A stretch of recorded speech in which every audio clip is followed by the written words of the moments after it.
mahasiswa program studi pendidikan matematika, jurusan matematika, Fakultas Matematika dan Ilmu Pengetahuan Alam, Universitas Negeri Manado. Saat ini, saya akan membahas tentang biografi seorang matematikawan, yaitu Euclid. Euclides adalah seorang matematikawan Yunani yang hidup dan tumbuh di Alexandria, Mesir, sekitar 300 sebelum Masehi. Ia merupakan satu di antara matematikawan yang terkenal dan paling berpengaruh yang belajar dan mengajar di Alexandria. Euclid sendiri pernah belajar di Akademi Plato di Athena. Hampir tidak ada yang diketahui tentang hidupnya. Bahkan, kapan ia lahir dan meninggal pun tidak ada yang mengetahuinya.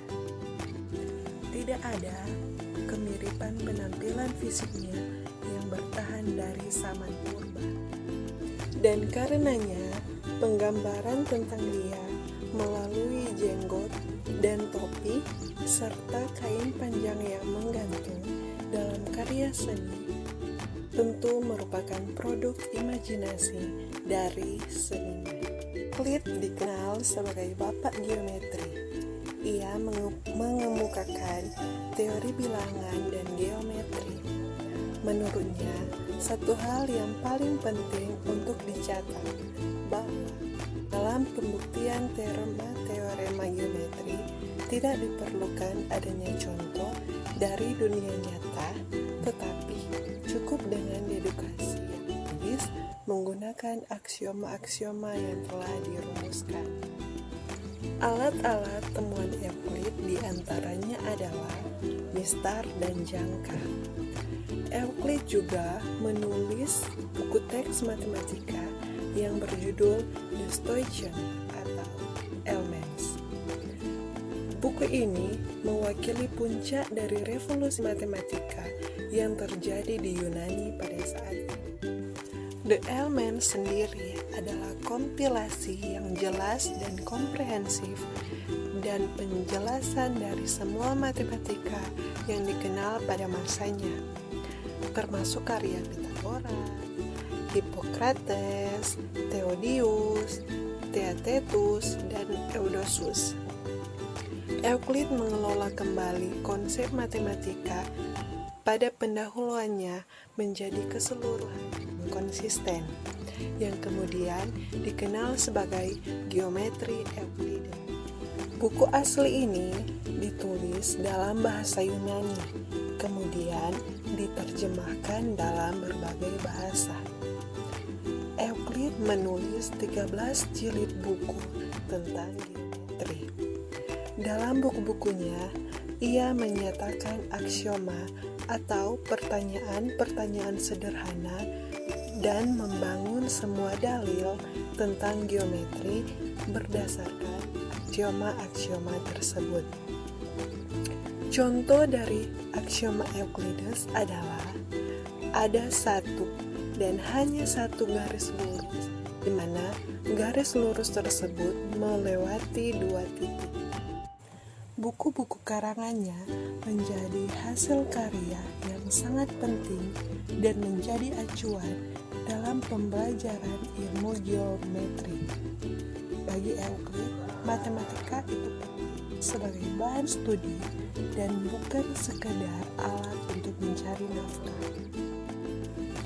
Ketika ia memberi kuliah kepada seorang raja, Baginda bertanya, "Tidak adakah cara yang lebih mudah bagi saya untuk mengerti dan mempelajari geometri?"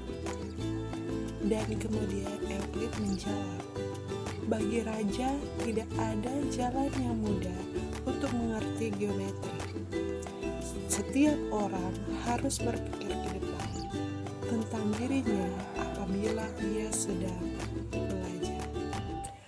Ada 5 aksioma umum Euclid. Yang pertama, hal-hal yang sama dengan hal yang sama adalah sama satu sama lain. Yang kedua, jika sama ditambahkan ke sama, keutuhan atau jumlah adalah sama. Yang ketiga, jika sama dikurangi dari sama, sisanya perbedaan sama. Yang keempat, hal-hal yang bertepatan satu sama lain sama satu sama lain. Yang kelima, keseluruhan lebih besar dari bagian. Dan 5 postulat geometrisnya adalah: pertama, dimungkinkan untuk menggambar garis lurus dari titik manapun ke titik manapun. Yang kedua, dimungkinkan untuk memperpanjang garis lurus terbatas terus-menerus dalam garis lurus. Misalnya, segmen garis dapat diperpanjang melewati satu titik akhir untuk membentuk segmen garis besar yang sewenang-wenang. Yang ketiga, dimungkinkan untuk membuat lingkaran dengan pusat dan jari. Yang keempat, semua sudut kanan sama dengan satu sama lain, misalnya setengah dari sudut lurus.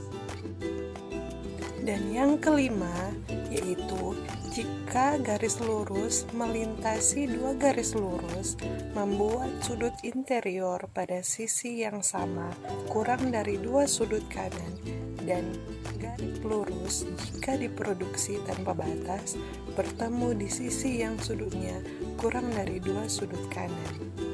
Dan kelima postulat tersebut gambarnya dapat dilihat. Pembuktian Euclid tentang teorema Pythagoras berputar di sekitaran fakta bahwa jika garis ditarik dari sudut kanan tegak lurus dengan sisi miring dan turun melalui kotak pada sisi miring, persegi itu dibagi menjadi dua persegi panjang yang masing-masing memiliki area yang sama dengan kotak di dua sisi lainnya. Dan dapat dilihat di gambar bahwa area 1 sama dengan area 2 dan area 3 sama dengan area 4.